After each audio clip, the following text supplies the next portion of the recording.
You know, we've seen Chef Joe, because I mean, you're way better in the kitchen than on the boat. No offense. None taken. Yeah, right. But I mean, it is what it is. Yeah. But if they've watched some of the cooking videos, I don't care if they haven't watched them, just cleaning up fillets, it's no different than like chicken or meat or anything at home, taking that extra little step. Maybe you're really good at cleaning fish, but it doesn't really even matter. You're doing it outside, it's dark, or you get them from a fish cleaning place.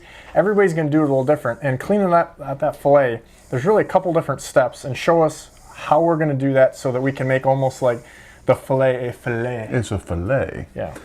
You know, when you get these fish from a fish cleaner, I mean, you did these, and these are beautiful.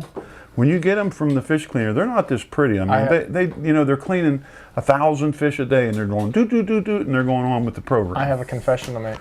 I took those to a place. Well, they did a pretty good job then. I get them. You know, they don't want to take time. You know, they got it. There's a set of bones down through here. Nobody wants to take a bite of fillet or of fish and have that bone be spitting bones out. I don't want to do that. You know, sometimes you might. I don't want to call it wasting, but you might lose a little bit more than what you'd have. But you don't want to eat that. You don't want to eat that anyway. Yeah. So what we do when we zipper, we go right there between. Right there, right there above that line right there. So the lateral line, there's almost literally a zipper in there. Yeah, it's just a zipper right there. And that's where all the toxins and the extra That's where all the garbage is. Yep. So sometimes they're a little tough to get apart, so I always grab a paper towel or something. And right there we're going. See how that separates there, the separation? And you continue down, and it comes apart. So, like this, no bones, nice clean piece of meat.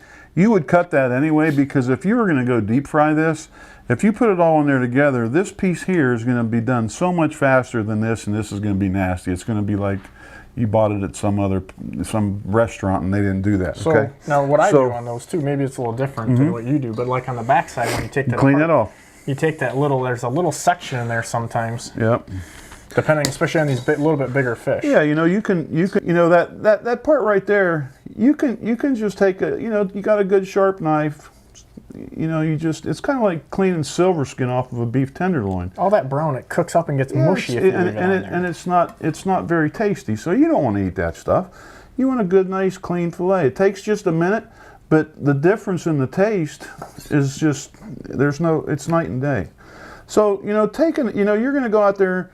And you're going to catch all these fish, and you're going to go home and cook them, and it's just so much better just to take a few minutes and clean that stuff off. So we got it clean. We got it cleaned off pretty good now. I mean, it's going to, like I said, it's going to be so much. Oh, so much difference. And you get all those extra little bones on. Nobody likes eating bones. So then here's the other part. This part here. That's the part you really don't want to eat. I mean, a little bit of that on there, you can maybe live with it. But this part here is just, it's like a carp or something, it's nasty. So a lot of times what I do. Tail piece good though. Yeah. You can feel up here where the belly starts. Rib cage, yeah, right there. Right there. So I always just cut that off. That's not it. You don't want to eat that.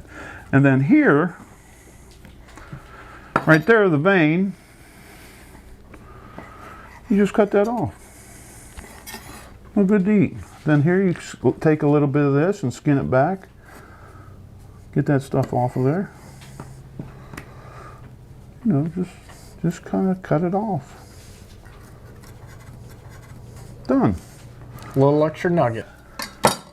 Okay. So, taking a couple minutes to trim that meat up really makes a difference. And I realize a lot of people, we live on Lake Erie. We probably have a little bit bigger eater fish. So there's a little more to trim, but also people are probably saying, hey, you're wasting a little bit of meat. And in theory, a little bit, but a lot of that stuff, you eat it enough, you go, hey, I didn't really need to eat that. Or the way it cooks up on those thin pieces.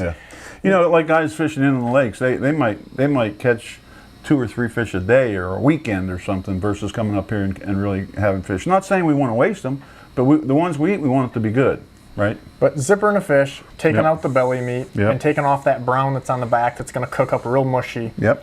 Those are little things that really you should do no matter where you're at. Yeah, now, how you do it, that's up to you. Yeah, absolutely.